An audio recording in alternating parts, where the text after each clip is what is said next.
Hello students, next हम start करते हैं आपका classification and canonical form of the second order linear partial differential equation.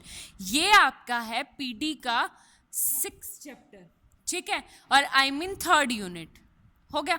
अब इस बहुत सिंपल चैप्टर है आपका, क्या है, फर्स्ट एक्सरसाइज करवा दूंगी, थोड़ा बेसिक है।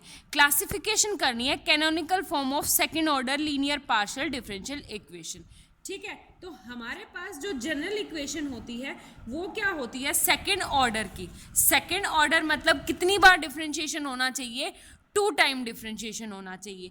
तो सेकंड ऑर्डर की पार्शियल डिफरेंशियल इक्वेशन आपको इस टाइप की दिखेगी, कर्ली स्क्वायर, इसके साथ कुछ ना कुछ फंक्शन, इसको बोल दिया capital R, Z by curly X square plus curly square Z by एक बार एक्स के विद रिस्पेक्ट में एक बार प्लस, ये हो गया कैपिटल एस, और एक कैपिटल टी ले लिया, curly square Z by curly Y square plus function, कोई भी फंक्शन हमारे पास एफ ऑफ एक्स का, वाई का, जेड का एंड पी एंड क्यू का, इस टाइप का फंक्शन हो।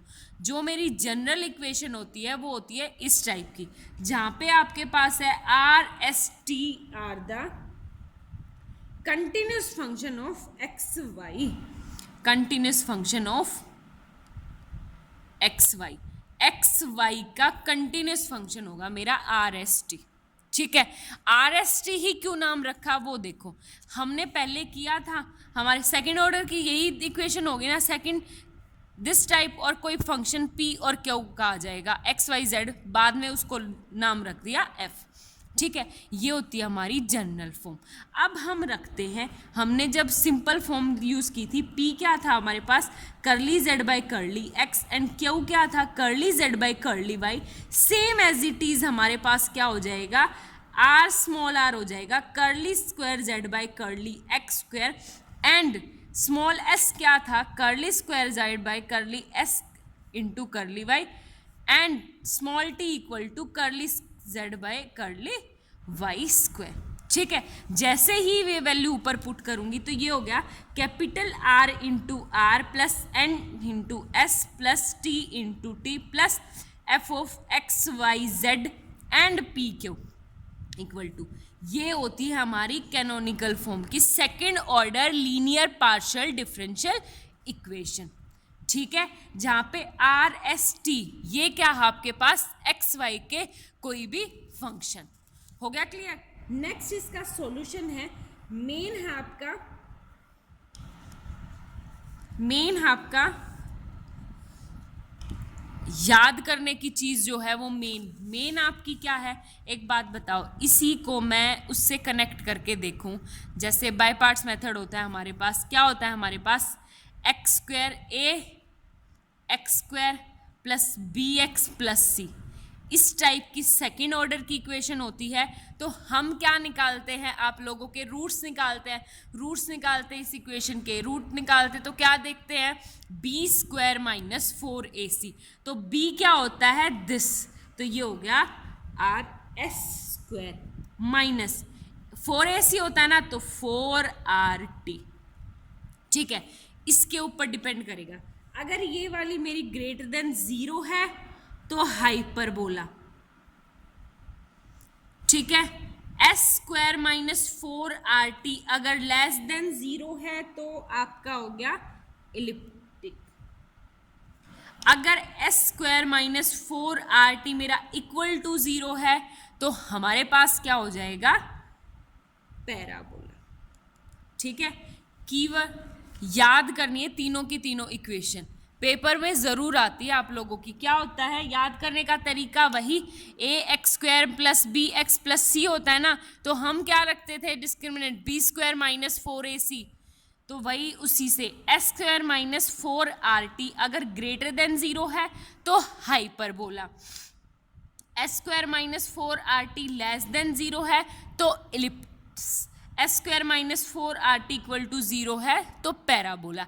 इसका डिटेल में ये कैसे है क्या है ये आप लोगों को नहीं करना, आपके सिलेबस में सिर्फ इतना है कि आपको इक्वेशन दे दी डायरेक्ट, और हमारा रिसर्च वर्क में है, ठीक है, डायरेक्ट हमें इक्वेशन दे दी, याद करनी है। अगर इसकी वैल्यू ग्रेटर देन 0 है तो हमें कुछ नहीं करना, डायरेक्ट क्या बोला उसको, हाइपरबोला। अगर उसकी इक्वेशन लेस देन 0 है तो क्या बोलना है, इलिप्स। और इक्वल टू 0 है तो क्या होगा, पैराबोला। 3-4 बार बोल के देखना, याद हो जाएगी आपको। ठीक है, उससे आगे है जो मेन क्वेश्चन करते हैं हम। फर्स्ट एक्सरसाइज आपकी इसी के ऊपर डिपेंड है। जैसे सबसे पहले है एग्जाम्पल नंबर सेकंड का 5th पार्ट। सेकंड का 5th पार्ट क्या है, 2 into curly square Z by curly X square minus X minus 2 curly square Z by curly X curly Y plus 5 curly square Z by curly Y square equal to 0। ठीक है, अब value put करेंगे direct. ये क्या होगा, 2 into small R minus 2 into small S plus 5 into small T equal to 0। तो capital R into R minus capital S into S plus capital T into T equal to 0। इस type की मेरी general equation होती है। तो are क्या है आपके पास 2, एस क्या है -2 एंड टी क्या है 5। क्या चेक करेंगे, एस स्क्वायर माइनस 4RT। तो एस स्क्वायर क्या है 4 माइनस 4 मल्टीप्लाई RT 5 2 जा 10 40। ये क्या आ गया मेरा -36। ये लेस देन 0 है।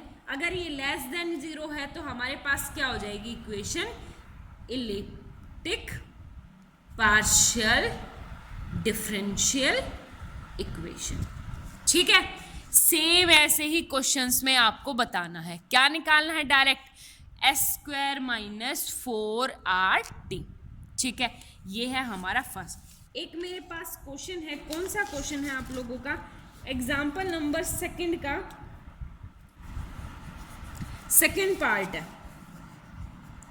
सेकंड का सेकंड पार्ट है, X square Y minus X into R minus X Y square minus 1 S plus Y Y minus 1 T plus X Y P minus Q equal to 0 where X is not equal to 0। ये दे रखा है मेरे को। ठीक है, अब आप लोगों को क्या करना है, कुछ नहीं। इस क्वेश्चन में है एक्स वाई की टर्म में दे रखा है कि हमें कंडीशन बताओ कि वो इलिप्टिकल कब होगा, हाइपरबोला कब होगा और पैराबोला कब होगा। सारी की सारी इक्वेशंस बतानी। ठीक है, तो कैसे देखेंगे, एक बात बताओ, आर के साथ मल्टीप्लाई में क्या है, ये तो डायरेक्ट कैनोनिकल फॉर्म दे रखी। R into R general form ये होती है मेरी S into S plus T into T और प्लस में F of X Y Z and P Q type का फंक्शन होता है। ये होती है मेरी जनरल इक्वेशन। ठीक है, अब यहाँ से तुम देखो कैपिटल आर क्या आ गया आपके पास, x square Y minus 1, capital s कितना आ गया माइनस का x Y square minus 1 and t equal to क्या आ गया वाई इंटू वाई माइनस 1। और हमारे पास function x Y z p q किसका है, ये रहा x Y P minus q. इसका हमें कोई काम नहीं करना फिलहाल। ठीक है, हमें फॉर्म बतानी सिर्फ ये किस टाइप की है क्या, और साथ में कंडीशन दे रखी है X is not equal to 0, X मेरा 0 नहीं है। अब यहाँ पे देखो मल्टीप्लाई करवाओ, क्या करते हैं, एस स्क्वायर एक्स स्क्वायर हो गया इंटू वाई स्क्वायर माइनस 1 का होल स्क्वायर माइनस 4 ये क्या आ गया मेरे पास x square into y minus 1 का होल स्क्वायर। इसकी कंडीशन बतानी है कि हमारी ये कंडीशन है क्या। एक बात बताओ, डायरेक्ट हम ले तो ये क्या होगा मेरा एक्स स्क्वायर, यहाँ पे भी है यहाँ पे भी कॉमन निकाल लो। एक यहाँ से देखो y माइनस 1 है, y माइनस 1 को कैसे लिख सकती हूँ, y माइनस 1 का स्क्वायर y प्लस 1 का स्क्वायर। तो y माइनस 1 यहाँ पे भी है तो ये हो गया y माइनस 1 का होल स्क्वायर। अंदर क्या क्या बचा, एक तो बचा y प्लस 1 का स्क्वायर माइनस 4y। ठीक है, ये कंडीशन बची।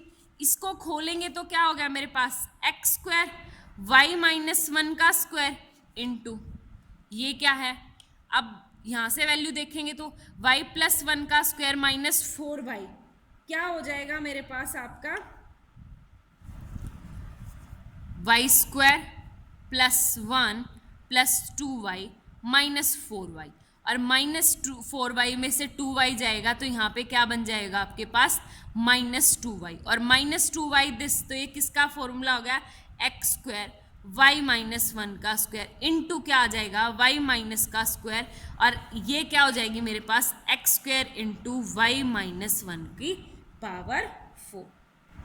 ठीक है, आगे बात समझ में, ये होती है मेरी इक्वेशन। अब एक बात बताओ, कंडीशन अब आएगी, सबसे पहले फर्स्ट कंडीशन, x मेरी नॉन ज़ीरो दे रखी है। अगर मेरी x नॉन ज़ीरो दे रखी है तो यहाँ से तो ज़ीरो बन नहीं सकता, सिर्फ एक ही कंडीशन में ज़ीरो बनेगा कि y = 1। अगर y क्या हो जाता है आपके पास 1 हो जाता है, वैसे इस इक्वेशन को देखोगे तो आपकी क्या होगी, ग्रेटर देन ज़ीरो, अगर मेरी y ≠ 1 है। ठीक है, तो ये क्या हो जाएगा, ग्रेटर देन ज़ीरो, और ग्रेटर देन ज़ीरो का मतलब हाइपरबोला।